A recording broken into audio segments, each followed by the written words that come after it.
Fellow Ugandans and friends of Uganda all over the world, my name is Kyagulanyi Sentamu Robert, also known as Boby Wine, and today is the 24th of January 2026. It's exactly 8 days since I escaped from my own house following a raid that was carried out by the military and police at my home on the orders of Muhoozi Kainerugaba, Museveni's son, and the Chief of Defense Forces. We had gotten earlier intelligence from our friends within the army that he had issued orders to his men to come and harm me. So when we saw them jumping over our fence on the night of 16th January, I somehow escaped from my home and left. That night they didn't enter into our house. They stopped in the compound. 3 days ago, they once again jumped into our fence, hurled profanities to my wife, and threatened to break into my house. That was the second time.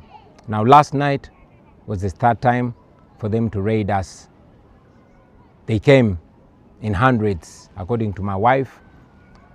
They broke every door in our house, including those that were not locked.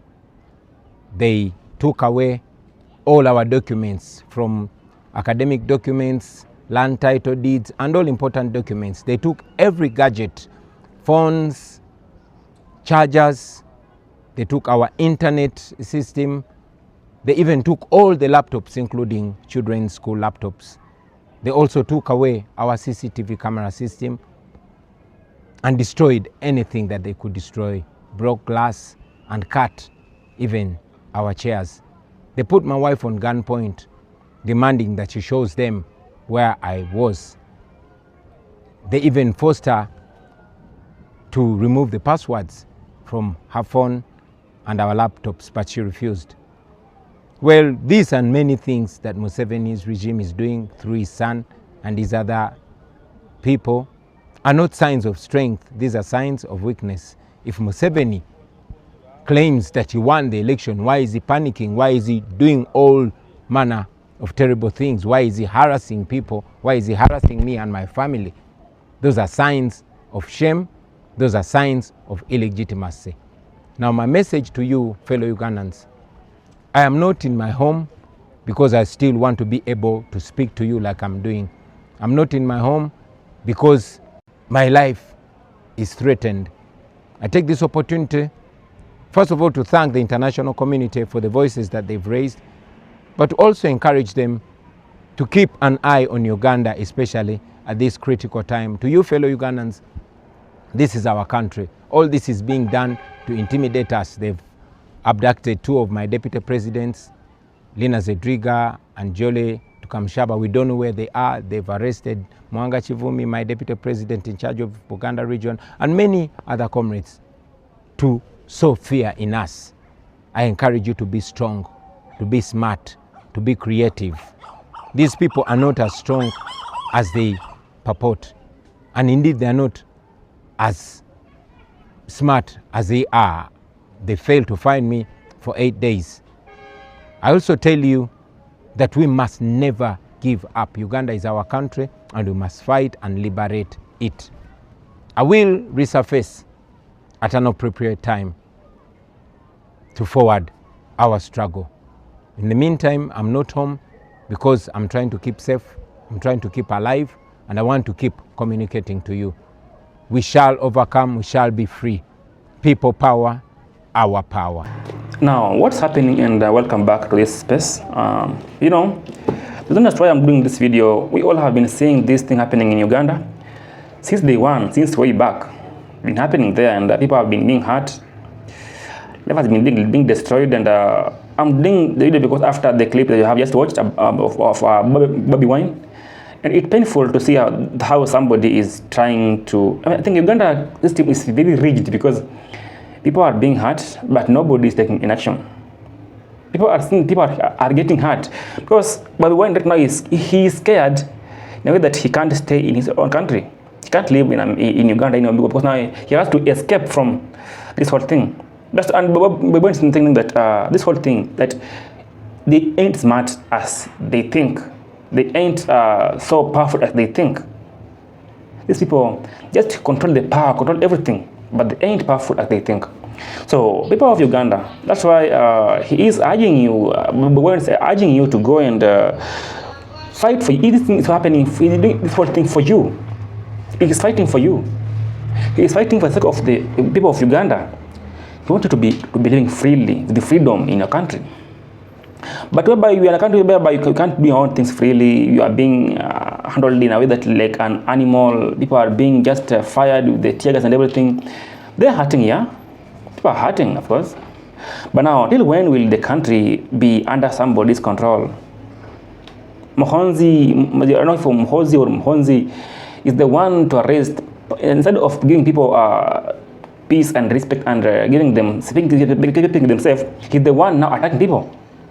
You see, they attacked Boby's home, they attacked the home, they robbed everything in the house. Laptops were carried, phones, gadgets, everything was carried in the house, documents that are maybe useful for him, even academic ones. Do you mean that they want to deport him from Uganda or what?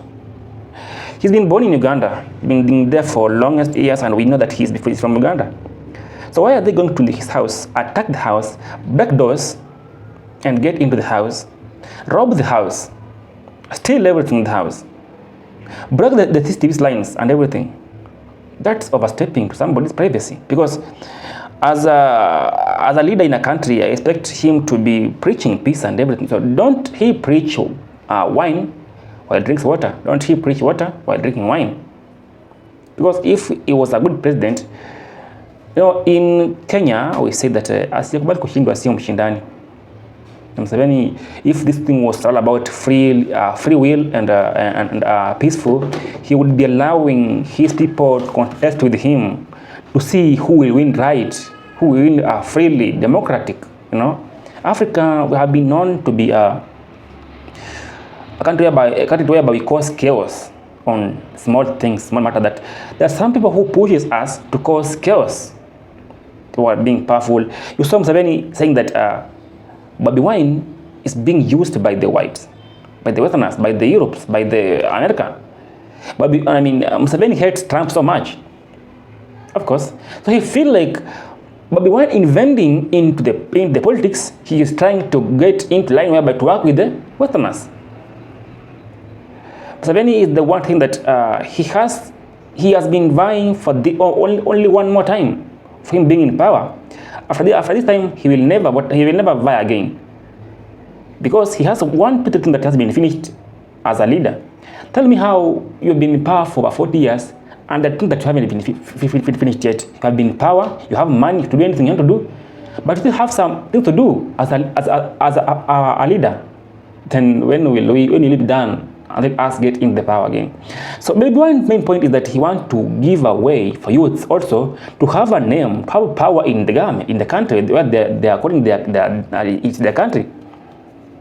But if they can't have that way peaceful to engage in the politics and also vie for leadership and power, then why are they going to school?